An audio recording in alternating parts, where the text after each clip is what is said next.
Okay, so this is why during the first 3 months of dating, you should never listen to what any man tells you. 3 months is a long time. Okay. You can fall in love and get pregnant in that time. I know, exactly. Dating, you should never listen to what any man tells you. The reason a man falls for you is because he wants something from you. And because... Hey, hold on. I gotta stop that. Hold on.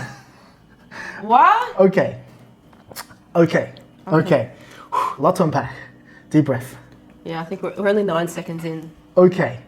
Yes, there are lots of men who want something from you. Of course, obviously. And there's a lot that you want from men. Okay, let's accept that. However, falling. I assume she's talking about falling in love. Maybe she's not. I think she said that, falling in love. She said falling. Oh, yeah, okay. So here's the thing. We're talking about pair bonding here. Falling in love is the pair bonding mechanism in us humans. And when you pair bonded, it's not about extracting value from the other person. Not at all. No. In fact, you're looking for every way that you can add value. That's the pair bonding mechanism. You have deep empathy. Yeah. For someone when you're in love with them. They become you. You become them. Like when I say that, as in you're a part of them. If they're extracting value from you, that's not falling. That's not falling for anything. That's chasing. Yeah, that is trying to extract value. That's you know. So let's separate those two things altogether. That really sounds like someone who's never fallen in love. I would not be surprised. Yep. Yeah. I would not be surprised. So if you've never... How can she stand there and say that with conviction? That's what I'm wondering. Can a woman truly stand there and say that with conviction and feel that truth in her body? Can she feel that to be true? If she can, then how avoidant are you in your attachment style? That's my question. Or maybe it's just sales. Maybe she's selling something. I don't know. Maybe she is. But for anyone who's ever gone through that pair bond mechanism, that's innately in us, you cannot say that when a man falls in love with you, that he's looking to take something from you. However, you can say, okay, it wouldn't be falling in love. That's not the same thing as him just wanting to take value from you. No. So let's not use the word fall in love. These are separate mechanisms here. Such visual beings, be sure that in the beginning he will fall for your beauty. His motivation to pursue you comes from his high levels of testosterone. Maybe he will tell you that you are the most beautiful woman he has ever met and that he believes that you are going to be the one for him. And you know why a man will tell you that you're gorgeous and amazing? Because he knows very well that a woman falls for what she hears. And that's all very sweet. But I still don't want you to listen to him because he himself doesn't know yet how he really feels about you. I want you to wait for 90 days because that's when his testosterone levels will start to drop and you will... Okay. I think she's a psychologist, David, maybe? Okay. So I don't know. Why would his testosterone fall after 90 days? That does not make sense. Does not make any sense. Okay. A man's testosterone goes down over time as he ages, of course, but that doesn't go in 90-day increments. So it makes no sense. It will go down when you have newborns in the house. Yes, that happens, but not just arbitrarily 90 days after you start seeing him. Yeah. That's ridiculous. In fact, if anything, if you were to fall in love, his testosterone goes up, not down. What if whilst he was seeing you in those 3 months, he was also dating other women? That may raise his testosterone Correct. more. Right? Correct. Yeah, and we're going to say something about 90 days. 90 days is a long time. Okay, if you're not able to weed out a man or test for his intentions and character within the first, I would say 5 days, then you're doing something wrong. Yeah. You're not doing something right. You're doing something wrong. 90 days is an eternity. In fact, do you know how many good men would have slipped you by, would have passed you by in that 90 days? Exactly. Because you have this, I'm looking at the calendar, 90 days, and good men aren't just going to wait around. They have options. They have other women who are attuned to them, who want to connect with them, who want to establish rapport with them. They have one and options. only type of women. Yeah, exactly. So be careful of advice like this. Yeah. 90 days, because that's when his testosterone levels will start to drop and you will finally see how he really feels about you. Because in the very beginning, girl... What she's saying is not testosterone, but the novelty may wear off. That's what she's trying to say. Man is in love with the idea of being in love with you. But if after 3 months he still tells you that he thinks you are the one for him, then you can start to listen to him. they can still lie to you.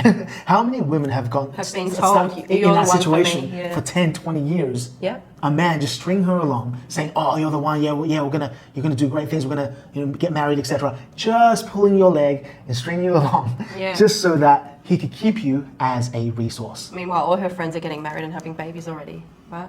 Yeah. In that 10 years that he's strung her along. And for some reason, you're just stuck in his dungeon. Yeah. Because now he knows that what he's telling you, he actually believes himself. A man doesn't automatically start. 90 days, boom, starts Yeah. blaming himself. Yeah. I mean, Hang on, what I don't understand is what has this woman done in this time? She talks nothing about what women should do, how she should show. I don't have a picture in my mind of what this woman is doing. Why would he suddenly start believing himself? What has the woman done in that time, you know? I've heard better advice from 5-year-olds. Oh, I reckon. Yeah, 5-year-old girls. Look, there's one thing, I don't like to badmouth people entirely. So I want to say one thing I appreciate about her advice, and that is that she is advising women to not trust a man's words. Let us make it really clear for you. We appreciate that she's advising women, whether she realizes it or not consciously, that she's advising you to not trust a man's words. That Very important. you can listen to. But when we say it, when David says it, it doesn't mean wait 3 months. It means don't listen to a man's words, test and attune yourself. That's what it means. Get out there and test it. And it's a skill to learn and develop and hone, because you want to be out there and you want to connect with this other soul. Yeah. So your job is to hone the skill of how do I get deep? How do I figure that person out? How do I really understand their soul and connect with them if that's what you choose to do? Yeah. That is your job. That you can get good at this. You can get better at reading people and feeling them and understanding them at a deeper level. Understanding them deeper than they know themselves sometimes. So that is your job, because ultimately what you want is an intimate relationship. Not just a relationship, but an intimate one. One that has trust, that is one of the foundations of that relationship. Yes, this type of advice is going to do nothing but sabotage every single relationship and date you have. That's what it will do. And it just reminds me of avoidantly attached people. I'm sorry, that's how it is. It's avoidantly attached people. And maybe there's an epidemic of a pandemic even, of avoidantly attached people. Yeah. And if you're a securely attached person or even anxious, it's even worse when you're anxiously attached and you listen to the advice from people who are avoidantly attached. You are going to do nothing but make your insecure attachment worse. You're going to sabotage every relationship And you're not you going try to start. Not that this advice even helps you try to start. You're going to miss out on the securely attached men. That's so That true. is a huge cost. That's true. Because securely attached men won't just wait 90 days. No, no. And by the way, by then they've decided whether you're the one and only or one of many. And if you've taken this advice, you're definitely going to be in the one of many basket. That subconscious decision on a man's behalf of which basket to put you in, whether it's one and only or one of many, that happens relatively quickly. Yes. I'd say in an afternoon, 24 hours, 48 hours, very quickly. Yeah. And if you have that kind of energy going into the situation, yeah, of course. Why would any man want to make you his one and only, the person that he invests all his energy and resources into, when you're not believing anything he's saying? And for you're the not first even 90 days? capable of attuning. If you're a human being and you have no capability of having attunement to a man, you do not deserve to be the one and only. You do not deserve a relationship, okay? Because you don't start off with a relationship. You don't just start off with a relationship in mind. I'm sorry, that's what I meant to say. You are starting off by focusing entirely on yourself and your fears. And that will not cultivate any connection. Correct. Gee, this also reminds me of the rule of no sex before marriage, which a lot of women, especially Christian women, I think, They're very, believe in. yeah, they And hold on to it. I know one specific example. One of our You write an email about this. yeah, I did. I was reading it the other day again. I love that email. One of our customers and members, followers, long-time follower. I think she was about early 40s when I heard the story, and she missed out on a great relationship because she felt like that was a rule that she needed to follow. Yes. And as a result, it costed her that relationship in her early 20s. Yeah. And now she's single, 40s, and she looks back on it and she goes, "Wow, why did I follow that so blindly Yeah. when it took so much value from her?" And yeah, the great thing is she realised, obviously 40 is a bit on the late side, but she did come to realise that that rule did nothing but hurt her relationship success, dating success, Yeah. So I'm not saying you shouldn't follow any rules. I'm just saying there's a cost. Follow value-adding rules, maybe. Like it's just a guideline. It's not a rule. It's a guideline. It's like, for example, always I have an old article that does quite well. It's the 5 rules to ensure success in relationships, and I believe one of them I wrote, always seek to put yourself in their shoes. Yeah. So that's something that you can go by, okay? Because that creates understanding within you. It creates awareness. It creates attunement and empathy.